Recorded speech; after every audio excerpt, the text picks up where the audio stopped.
All right, so let's work this one right here. Efficiency experts study the processes used to manufacture items in order to make them as efficient as possible. One of the steps used to manufacture a metal clamp involves the drilling of 3 holes. Suppose a simple random sample of 15 clamps has an average manufacturing time of 47.8 seconds with a standard deviation of 5.5 seconds and comes from a normal population. We're interested in the manufacturing time.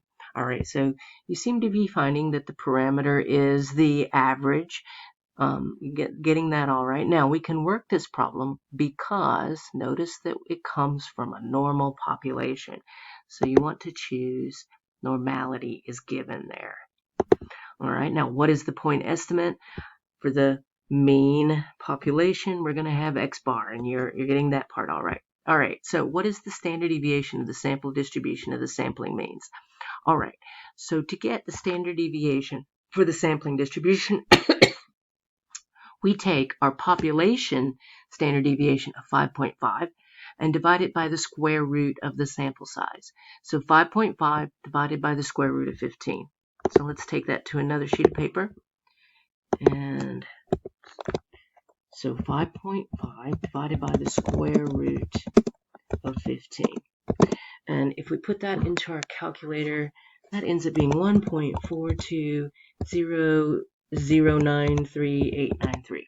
All right, now I think it said to round to 4 decimal places, but let's go back and see. It really isn't saying there, but of course I kind of looked at the answer to see how far. That's how I got my 4 decimal places. So take these to 4 decimal places, and notice that's the same thing we have, just rounded to 4 decimal places. Let's find the margin of error for a 90% confidence interval for the true average manufacturing time for the clamps. Use our t-table to do this and round to, and I'm sure that means the 4th decimal. Okay, so to do our margin of error for a 90% confidence interval, first, we need to figure out what our t-value is. And we're using t because this is a small sample of 15. All right, so 90% confidence interval, we're going to take 1 minus 0.9, that gives us 0.10, divide 0.10 by 2, and we get 0.05. All right, now there are 15 in our sample, so our degrees of freedom are 15 minus 1, or 14. We are going to look up on the chart in our book 0.05 with degrees of freedom of 14, and I pulled that up in the back here, so let's see where I've got it. Might be. So here it is from the back of the book. Now you'll notice this is critical values of t, so we want to make sure we're looking at the t chart and not at the z chart. All right, so if we look at the critical value of t, we are looking at 0.05. 0.05 is right there. Degrees of freedom of 14, 1.761. So 1.761 is our t value. I'm just going to write that down. T, and it's always going to capitalize things in Blackboard. All right, so our margin of error, though, is going to be our 1.761 times the standard deviation of the sampling distribution, which was this right here.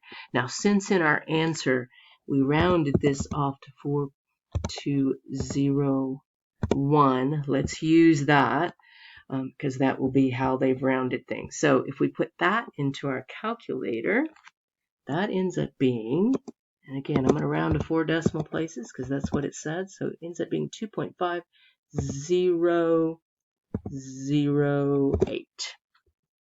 Okay, and that is our margin of error. All right, now let's go back to my open math. There we go. So margin of error, what goes right here is 2.5008. So now, round to the 4th decimal places, we are 90% confident the true average manufacturing time for the clamps is between blank and blank. Okay, now to get what goes in our blanks, we're going to take our margin of error and subtract it and add it from our mean from the sample. So let's see, we had 15 clamps with an average manufacturing time of 47.8. That was our mean, so we want 47.8 minus 2.5008, and we want 47.8 plus 2.5008. So if we do this calculation first, that gives us 45.2992. And then let's do this one next. That gives me 50.3008. And then these are the two ends of our confidence interval. So we always want to go from left to right. So we want to put the smaller one first and the bigger one next. So our 45.2992 goes in the first blank back here. And then our 50.3008 goes in the second blank right here. And that takes care of them. They all have pretty much the same sort of steps to them.